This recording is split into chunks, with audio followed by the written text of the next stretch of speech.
Hello, so this is about addiction. So I have some discussion questions. Have you ever had a problem stopping something that was negatively impacting your life? So for me, when I was younger, it was hurting myself. Um, some people, it can be tattooing. You could be addicted to the tattooing. Uh, Alcohol, drugs, of course, caffeine, or anything like that. So do you believe addiction is under or overdiagnosed? I think it's under because a lot of people go for addiction thinking just of um, alcohol, drugs, and that kind of stuff, whereas like shopping and all that is on the list too. So where's the line where something crosses over into addiction? So from all my schooling, I know that it's when it starts impeding your life and affecting your life negatively that it goes from just a hobby to an addiction. So we go to what is an addiction. The definition states that addiction is the fact or condition of being addicted to a particular substance, thing, or activity. So how do you know when something is an addiction? You have cravings, compulsion, an inability to stop, and lifestyle dysfunction. All of the above things point to the existence of some type of addiction. A person can be addicted to behaviors just as seriously as one can be addicted to substances such as alcohol or hard drugs.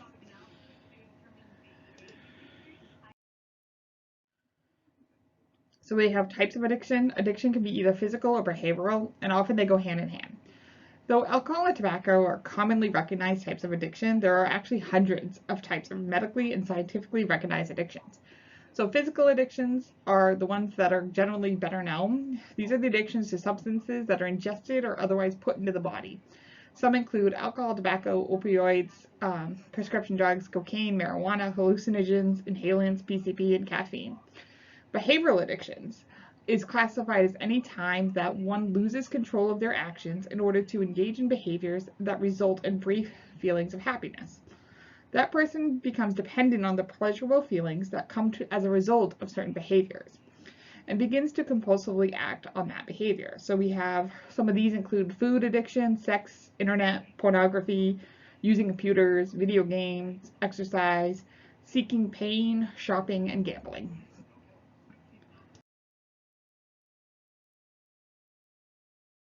Addiction is a neurological disorder that affects the reward system in the brain.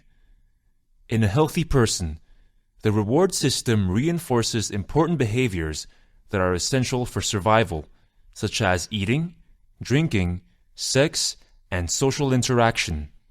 For example, the reward system ensures that you reach for food when you are hungry because you know that after eating you will feel good. In other words, it makes the activity of eating pleasurable and memorable, so you would want to do it again and again whenever you feel hungry. Drugs of abuse hijack this system, turning the person's natural needs into drug needs. The brain consists of billions of neurons, or nerve cells, which communicate via chemical messages, or neurotransmitters. When a neuron is sufficiently stimulated, an electrical impulse called an action potential is generated and travels down the axon to the nerve terminal. Here it triggers the release of a neurotransmitter into the synaptic cleft, a space between neurons. The neurotransmitter then binds to a receptor on a neighboring neuron, generating a signal in it, thereby transmitting the information to that neuron. The major reward pathways involve transmission of the neurotransmitter dopamine from the ventral tegmental area, the VTA, of the midbrain to the limbic system and the frontal cortex. Engaging in enjoyable activities generates action potentials in dopamine-producing neurons of the VTA. This causes dopamine release from the neurons into the synaptic space.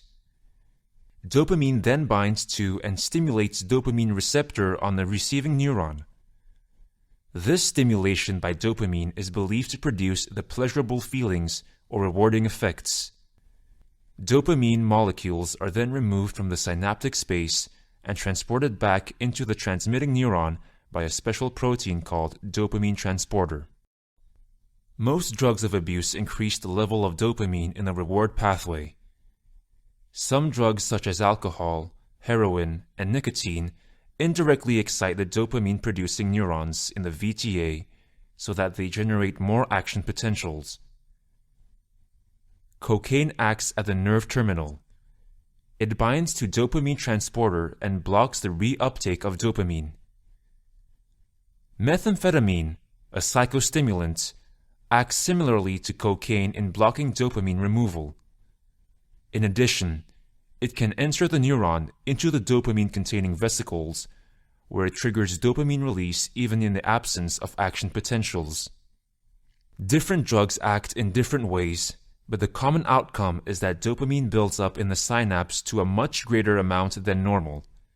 This causes a continuous stimulation, maybe overstimulation of receiving neurons, and is responsible for prolonged and intense euphoria experienced by drug users. Repeated exposure to dopamine surges caused by drugs eventually desensitizes the reward system. The system is no longer responsive to everyday stimuli. The only thing that is rewarding is the drug. That is how drugs change the person's life priority. After some time, even the drug loses its ability to reward, and higher doses are required to achieve the rewarding effect. This ultimately leads to drug overdose.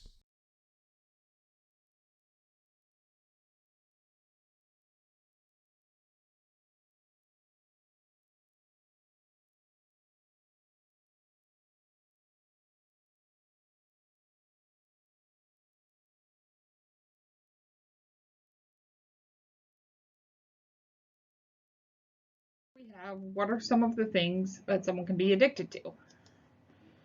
Alcohol, drugs, non-prescription, gambling, caffeine, tobacco, food or overeating disorder, porn, shopping, exercise, the internet, smartphones, chocolate, plastic surgery, tanning, social media, sex, teeth whitening, which is that one I found interesting, tattoos, shoes, television, taking selfies, love/infatuation, video games, sugar, risky behavior addiction or extreme sports, work, piercings, pain-seeking behaviors, cutting, performance addiction, so like to being on stage and everything like that,